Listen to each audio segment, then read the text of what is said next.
Oh my goodness. Oh my goodness. Y'all don't understand. I am right here. Arrived here thinking I'm gonna get a house in a 2-story building, and this is what I've got. What am I gonna do? After several 40-some years in America, and I've been saving all kinds of money just from building a house and sending it to Obinna. This crooked brother of mine, Obinna. This is what I have. Y'all see that? Look at the house sinking house. That's what this guy's got me. This is supposed to be a 2-story building. And what the heck? Y'all should look at it. Look at the gutter. Look at the water. Look at all over the place. Oh, Jehovah. What the heck is this? Y'all don't understand. You sit down and you work 3 jobs in America.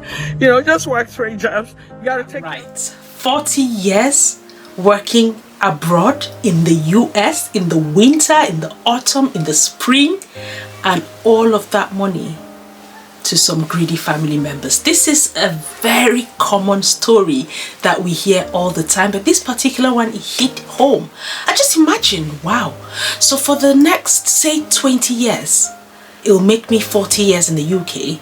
So everything I've worked for was gearing towards building a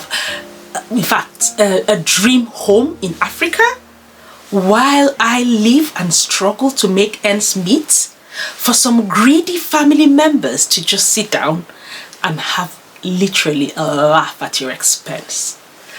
Anyway, hi, this is an article that I fell across on the internet, and this is for real. She was planning to build a retirement home back home in Nigeria. She worked so hard, sent all of her money periodically to her brother over the years, and she came back to what seemed like a big joke. If this is the first time that you've come across my channel, hi, my name is Lua and I create content. I'm based in the UK. I talk about everything, self-improvement, my weight loss journey, helping women to be the best version of themselves, chit chats about topics that you'll love, and we generally have loads of fun. Like, let's talk about the topic at hand. And oh my goodness, when I saw that article, I thought, oh, not another person. I hear about things like this every now and then, and I literally just roll my eyes like, don't you guys learn? And then you might say to me, what do you do if you're abroad and you cannot travel? Let me tell you, let me just tell you something, that a lot of us are judged by what we have back home. When you get into an argument with some very, very shallow-minded people, they often say, what do you even have? Do you have a plot of land back home in Africa? This again is for a lot of immigrants. Do you have a plot? Do you have land? What do you have? That house there is not yours because you don't even, it's a loan.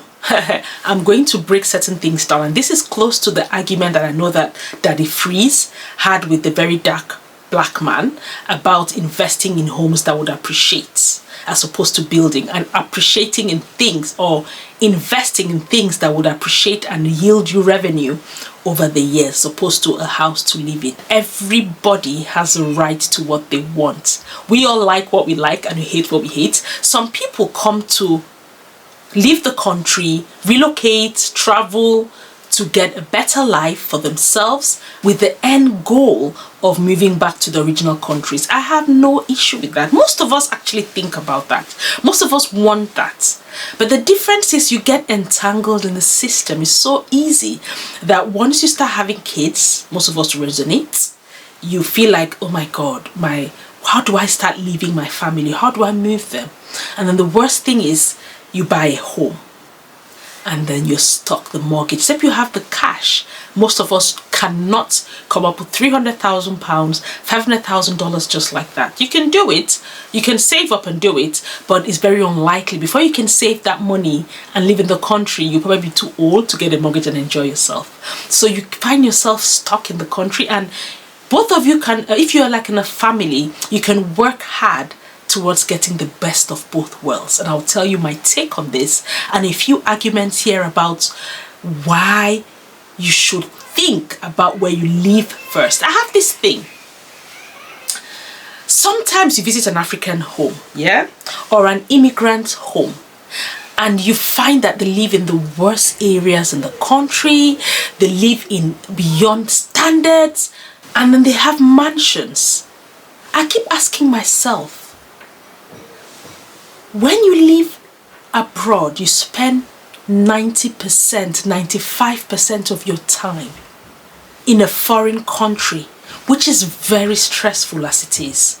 You go to work, sometimes if you're in the healthcare, you work unusual hours, sometimes you do nights, you deprive yourself of a normal home, your kids find that they're looking for the mom, you do all of that for 30 years, and you choose to live in squalor conditions and then build yourself a home so that you're looked as a king or a queen in your home country.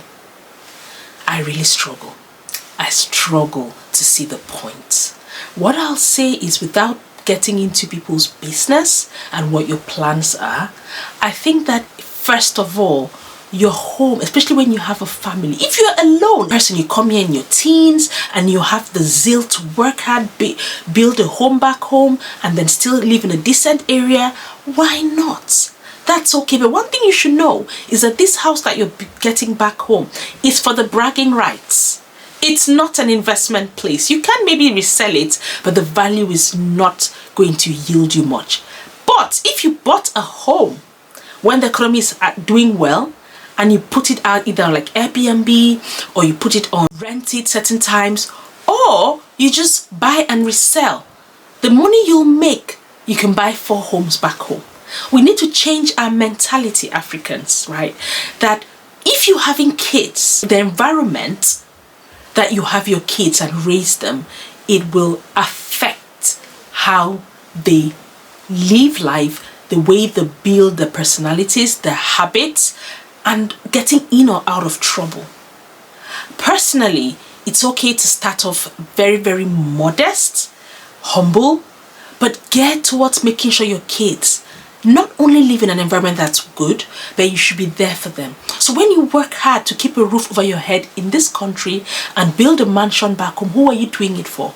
Is it for the bragging right to say I have the biggest house in my village, in my neighborhood, my parents are proud of me? Or is it for your comfort? Let me ask you this question. There's a picture circulated about this man who lived in the US for so many years and went back home, and he built this house. He couldn't climb the stairs, ended up being downstairs and had nothing. The cook, all his staff stayed in his master bedroom because he couldn't get there, and he ended up being an invalid because his wife would not move back with him. What are your plans? When you meet a partner, you meet somebody you want to get married, get serious, ask those questions. What are your plans? Do you plan to move back? Do we plan to go on holidays every year? Do we plan to settle back home, so we should build towards that and take our kids back? All of those things matter, because once you start buying a house here, you get stuck and then you struggle. It's harder to actually build a home that you can enjoy with your family. And I'm going to say this, that I'll always say that when your children are in the formative years, young, you want a home that they build lasting memories. You see young people building dream homes that will grow and have memories of that home, as opposed to being in your late 60s and you're moving to your home when you're grandparents and your kids don't even get to enjoy that life. So let's change our mentalities more and more, especially with the scams out there. And the thing that most people say is, how would I cope if I went home on holidays? Where would I stay? Let me answer that question. I'm going to introduce today PINORICH VILLA. This place is after my own heart because it's owned by somebody I know, hardworking couple, and they have built a home away from home. Now, those of us who travel, go on holiday, do you stay in your house when you go to Spain?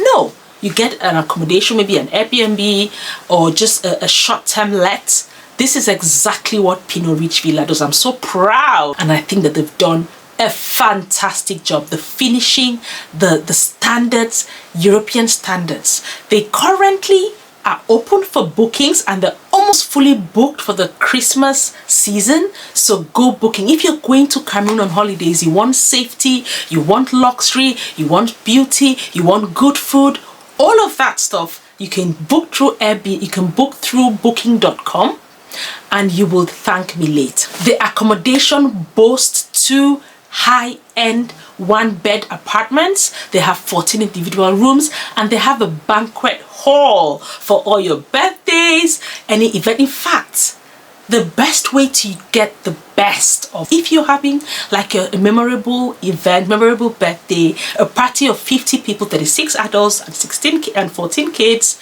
you can book the whole villa. You have the rooms, you have the apartments, the prices underneath, and I'll put a link to the actual website in the description. And I personally cannot wait to go there. I normally don't just bring anything on my platform if it's not high quality, top notch, because my viewers are quality people. So if you're looking to go back home to Cameroon, Buea is in the southwest, has a very good view of the mountain. And one thing that caught my attention is the finishing. It's top notch. I'm so proud.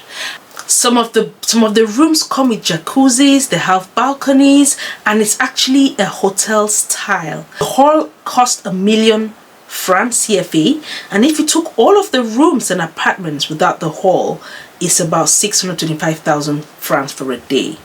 And breakfast comes at additional cost, and you will need to book this separately. They serve continental breakfast. In March 2024, the 5-bedroom mansion will be available, and honestly, guys, I'll probably be there in March to open that and stay with my family. So if this sounds like it'll interest you, go quickly and get booking to stay at PINORICH Villa. I'll be bringing you guys more pictures, more updates. It's very close to Limbe. You can go to the seaside. It's near the mountain in Buea. It's very touristic, and there's the golf course in Tico, all within a very small radius of about 15 or 20 miles. So please get booking, have fun, and make sure you leave reviews and let me know again for your events. Please, I want to hear your opinions. What do you think?